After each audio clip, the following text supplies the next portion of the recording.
नमस्कार। चुनावी समर में आप लोगों का स्वागत है। यूएपीए को लेकर सरकार के द्वारा की जा रही तानाशाही पर सुप्रीम कोर्ट ने कसा शिकंजा।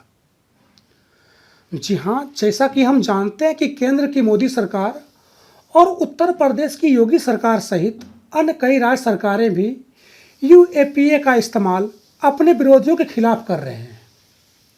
यानी कि सरकार ने यूएपीए कानून को विरोधियों को दबाने के लिए हथियार की तरह इस्तेमाल किया है। हालांकि सुप्रीम कोर्ट ने कई बार ऐसा बयान भी दिया है कि सरकार को इन कानूनों को खत्म करने पर विचार करना चाहिए, लेकिन अभी तक मोदी सरकार ने इन कानूनों को खत्म नहीं किया है। वैसे आज की चर्चा का विषय यह है कि सुप्रीम कोर्ट ने यूएपीए कानून से जुड़े मुद्दे पर बड़ा फैसला सुनाया है।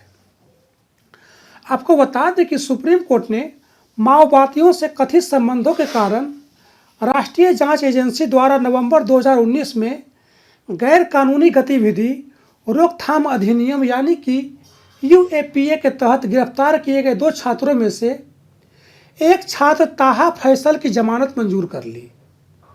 न्यायमूर्ति अजय रस्तोगी और न्यायमूर्ति एएस ओका की पीठ ने केरल उच्च न्यायालय के उस आदेश को खारिज कर दिया जिसमें फैसल की जमानत रद्द कर दी गई थी।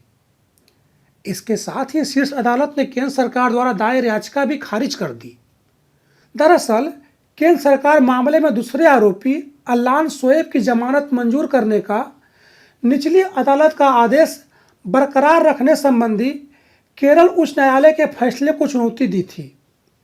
उच्च न्यायालय की खंडपीठ ने मामले में गिरफ्तार दूसरे छात्र शोएब की कम उम्र और उसके स्वास्थ्य के मद्देनजर उसकी जमानत रद्द करने से इनकार कर दिया था। शीर्ष अदालत ने 23 सितंबर को इस मामले में अपना फैसला सुरक्षित रखा था। दरअसल देश में सीएए कानून लागू होने के बाद कई हिस्सों में जोरदार प्रदर्शन देखने को मिला। वहीं कई मामलों में जनता के विरोध को दबाने के लिए सरकार की तरफ से कई लोगों को जेल में भी बंद कर दिया गया और उनमें से कई लोगों के खिलाफ यूएपीए और देशद्रोह के तहत मुकदमा दर्ज किया गया। हालांकि सरकार के द्वारा की जा रही इस तानाशाही पर सुप्रीम कोर्ट ने कई बार फैसला सुनाकर पीड़ितों को राहत पहुंचाने का काम किया है। इसी कड़ी में एक अन्य मामले में सुप्रीम कोर्ट ने आरोपियों को राहत पहुंचाकर सरकार को जोर का झटका देने का काम किया है।